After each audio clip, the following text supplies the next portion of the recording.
ladies and gentlemen, we're back with Real Deal Talk. Day one of Epic Fighting Productions Fighter Interviews. I love this day. Let's go. We've got in the house Mr. Juan Lopez. Welcome, my friend. Hi, how are you? Here's what I'm always blown away by. Every time I do interviews, every single fighter, they're just the nicest people. I can't get over this. If I were a fighter, I don't know. I think I'd be just a jerk. I don't think I'd be this nice. I don't know. I don't know what I'm talking about here. Anyway. It's day one with Juan. So anyway, they're always so nice. It's amazing to me and then they could kill me in 3 seconds. It just blows my mind. Anyway, Juan, so this is your first time on this show, right? Yes, sir. Okay. So let's get down here. Again, ladies and gentlemen, August 23rd, Epic Fighting Productions. If you don't have your tickets, get them right away. I'm telling you right now, the atmosphere is absolutely phenomenal. It's electric. Real Deal Wellness, my wellness company, is now a proud sponsor, official proud sponsor of Epic Fighting Productions. So if you guys need your wellness recovery, red light therapy, cryotherapy, halotherapy, compression therapy, we got you. Just hit me up. And we are very, very proud to be a sponsor now, official sponsor. So, Juan, talk to me, brother. You are, what weight class are you fighting at? Lightweight. Lightweight, 155. Okay. And is this I heard this is your debut fight? This is your first amateur fight?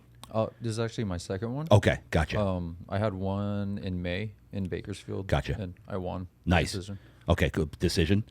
Okay, so this is your Epic Fighting debut. Yes, sir. Okay, beautiful. Okay, so let's get down here. How old are you, by the way? I'm a little older than most. I'm Come 31. On. Okay, so 31. The prior guy I just interviewed was 18.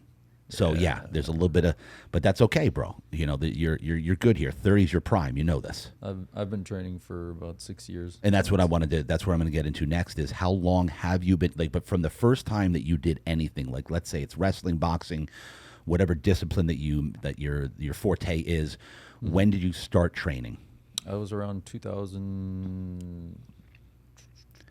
I want to say 2018. 2018. Okay, so roughly about 6 years. Muay Thai, yeah.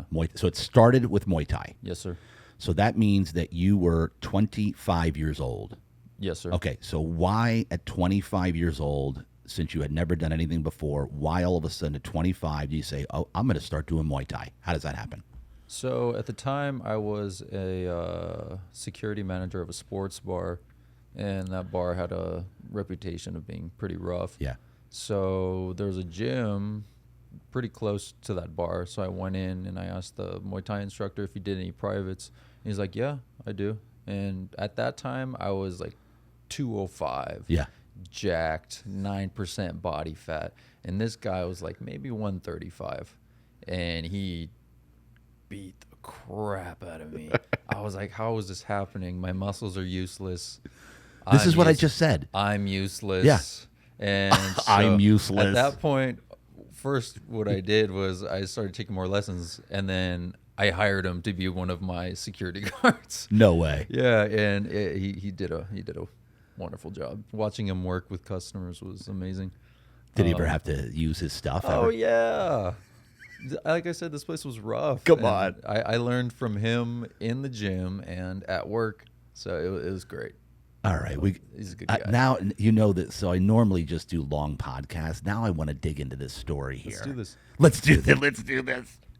Give me one story here. What bar is it, first of all? Okay, this bar is called Pounders Sports Bar in Pounders? Escondido, California. Pounders, man. Of course, Pound Town, man. So I'll tell you a good story. Oh, here we go. Give it to me. So many, actually. Give me one quick story. One quick story. Okay, so one quick story. There's like a dance floor / DJ booth area in the back, and there's this family that was, getting rowdy, getting drunk, dancing. Yep. And the mom, she decides to go up to the DJ, who was also a friend of mine at the time, and it's a girl. She tries to take the microphone, and the DJ's like, no, you can't have the microphone. So she's like, she's very inebriated. So she takes the equipment and she tries to throw it on the ground. And then I'm like, whoa. So I just go over there and I'm like trying to like handle the mom. But then the dad thinks I'm like assaulting his wife. And so he comes and he pushes me. And then I like kind of like go back a little bit on like to the equipment. I'm like, oh, hell no. So I push this dough ball out of the way. The dad's a dough ball, basically. And then the mom comes back at me with her nails, just like clawing at me. And then the son comes in. I'm fighting this whole family by myself, and I'm kind of looking around like, where is my partner? Because there's 2 other dudes that are here with me. So I'm fighting this family off, and then the friend comes in. So I put down the son, I put down the dad, the mom. I'm trying to just like palm away. I see the friend look over here. I'm like, don't. So finally, a bartender comes. Where the hell were your friend? He was checking someone in. Oh my god! In the front. No, he wasn't working at the time. Oh, he didn't have that shift. I should have. Yeah. The other guy was checking IDs. Finally, this bartender comes in. He's like 250, big dude. Comes in. He starts just like throwing people out the front. We literally were rolling them out because there's like a good 50 feet we have to get them out the door. Yeah. So this entire time they're just talking like mad crap to me and this other one, and then they get in their truck flashing, you know, gang signs and stuff like that. I'm just like, calm back, get out, let's go. We're done. Oh my gosh. So this is where your career started at Pounders. From Pounders to Epic Fighting Productions. Right? This is like a Cinderella. Is that what we call it, a Cinderella story? Is that what we call this? Something like that. Been taking people to Pound Town for 6 years. Do you still work there?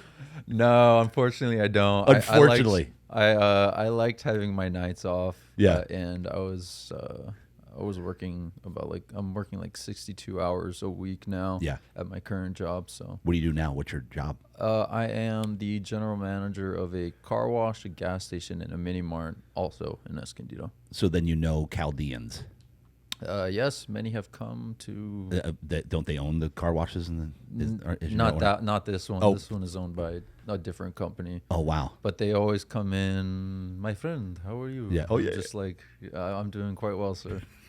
And a lot of people have like asked to buy the place. Yeah. Well, it just got bought, so sorry. Yeah, because I know my whole legal team, CPA attorneys, are all Chaldean, and they all own all the car washes, all the liquor stores. Well, most of them, obviously not all of them, because the one you have or the one you work at doesn't. All right, so talk to me here. So 6 years, that's actually not that long, especially that's kind of later in life. Yeah. How did you know right away that you were absolutely loving this? Did you love it right away, fighting? Oh, yeah. It was great. Just the feeling you get afterward, the feeling of like getting punched in the face, getting kicked, and then normally it's punching someone and kicking someone, but you love getting punched and getting kicked. Well, I like learning, and I learn from that. Like, I probably shouldn't say this, but I've never taken. Well, okay, I've taken one class. Yeah. For Muay Thai, but other than that, most of my training has been just through sparring. Through sparring. Yeah. So your main forte is just like kickboxing, boxing, boxing, Muay Thai. I do jiu-jitsu classes, but you have to. Yeah, of course. But I'm in it for the sparring at the end, man. You love it. I love it. You love striking. It's so fun. Well, like jiu-jitsu sparring. Yeah. Yeah, like right, rolling okay. and stuff. Yeah. But yeah, and anytime there's any kind of sparring, I'm there. Yeah. I'm game. Nice. It's so fun. So you think in fighting, do you love keeping it on your feet, to the ground? You do anything? Feet for sure. It's more fun. Yeah. But I can do some wrestling. Some wrestling? Yeah. Yeah. All right. So how many hours a week do you train right now? I'm probably there like 5 days a week. And then how many hours per session? 2 to 3 hours at least. Wow. Okay. So that's a lot. And I talk about this a lot on the show, how that's, especially with a full-time job. Oh, yeah. I go on my lunch breaks. To train? Yeah, I don't eat. I just go on my lunch break, train, and then, pop a couple snacks in while I'm throughout the day. And your coworkers know that you're this fighter? They know this? I have to. There's been a couple times I've had to fend off the homeless Oh, really? In front of them. Yeah. So they know. They know. Yeah. This is crazy, dude. This is all right. So now, what keeps you like? What's your motivation every day that you go? Because you're working a ton of hours. You're still training 2-3 hours a day. Mm-hmm. Like you need major motivation and discipline to do that. So what keeps you going every day? Like what keeps you when you wake up? What keeps you moving forward no matter what? Going through all the trials and the tribulations. Like I said, I just love being in the gym, sparring. That's honestly, it's kind of why I'm doing it. Yeah. Just the sensation, like the great feeling you get afterward. It's honestly, it's unexplainable. Yeah. I don't know. I'm at a loss of words of trying to explain it. Just the way you feel after. It's amazing. No, I feel you. I know what you're talking about. And so your motivation, like who do you have anybody who motivates you? Anybody in your life that you do something for? Family, parents, brothers, sisters? It's me, man. It's you? I need to better myself. I need to get better. Yeah. Literally, I need to get better, and I need to get all these things out. So you've had stuff from your past then? Childhood, anything you got a lot of stuff that's built up that you need to get out, work through? There's a lot of pent-up aggression inside me, and I need to get it out. Where'd that come from, you think? I don't know.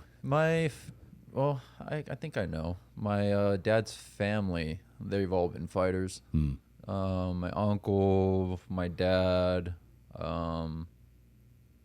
they all were like in some sort of like boxing or street fighting. It was three brothers, so they always got into trouble. So they were always getting into fights. Yep. Always sneaking in concerts, getting into fights with security. They were very manly, very testosterone-driven individuals, and I don't think I'm any different. Yeah. So the fact that I have this outlet is, they went to jail a lot. Oh, really? Yeah. Well, it's like, like stupid kid stuff, fighting and this and that. I don't know. I think it's worse with me because I take like pleasure in this whole fighting thing. Like, wow. It's actually pleasurable for me. I love it. It's so fun. And then like if I'm ever injured or I can't train because of work, I'm just like, this fucking sucks. Yeah. Not good. I want to get in. Yeah. I need to hit something. And I don't like want to hit, people that don't deserve it. So I go to the gym. So people in the gym deserve to get hit. No, they're there to get hit. They're there to get. We're here. It's why we're here. It's. Oh my gosh, I love it, dude. You got to be there for it, and if you're not there for it, what are you doing here? Exactly. Yeah, and if you don't love it, man, you're not going to stay with it. Definitely not. You're not going to get through the training and all the gruesome, the grueling the hours that are involved. All right, so this next, you know who you're fighting? I actually met him this morning. Oh, he's out here? Yeah, his name is Khalil. He's a nice guy. Yeah. Very personable. Yeah. Very nice. Yeah. Are you upset that you met him? Now he's a nice guy. Doesn't that ruin things or no? No, because there's this whole thing where like earlier you said like you think that like fighters would be like jerks and stuff, but they're all really nice guys. I think it's because we put so much effort into our training and aggression goes into that we don't have time or the energy to be mean. I love it, and dude. So when we see someone that actually takes time in the craft and trains and, looks the part, there's a respect that comes with that. Yeah. And we recognize that. I love that. I recognize a fighter every time I see one on the street. And then I'll be like, bro. Yeah. I got you on that. Like, I respect you and I know you. In that aspect. I love that, man. Oh, that's awesome, dude. Before we wrap up, you got anybody you want to shout out? Training partners, training or trainers? Just my gym, North County MMA, Coach Creed, my boxing coach, Coach Eddie, my Muay Thai coach, or the guy who runs the sparring. Yep. He's helped me with some stuff that I need to even out and whatnot. Coach Marcos, Jiu-Jitsu. Yep. Love it. Stuff like that. So just names you probably wouldn't know. No, but this is good. I want them shouted because they're all going to be, everybody's going to be watching these interviews. Yeah. So it's good that they get a shout out. You know, give credit to somebody else because we can't do this alone. Yeah. Can't do life alone. Definitely can't fight alone. Definitely even though you're one-on-one in the ring and the octagon, the cage, your trainer's behind you while you're there. Oh, yeah. Right? Yeah. So I always want to make sure they get their respect and their shout out. Give me a prediction for the fight. What's going to happen? I've watched some footage on Khalil, and he seems to be more of a kickboxer. Yeah. So I think a lot of striking will go down. Yep. I like striking. He's a lot taller than I am. Yeah. He's about 6'3", maybe I just 6'4". saw that. Yeah. So getting the inside would be, beneficial for me. Yeah. I don't want to just strictly wrestle him down because I don't know. I kind of want to test myself. Yeah. I love the it, striking. But, if it comes to it, maybe I might have to. Love it. I love it, dude. Love it. All right, ladies and gentlemen, dude, I can't wait to see you fight. It's been a pleasure to get to know you. I know you're part of Real Deal Wellness now. Yes, sir. Today. Yes, he started before. Day one with Juan. Day one with Juan. He started right before the interview. He did how long in the cryo chamber? It was so cold.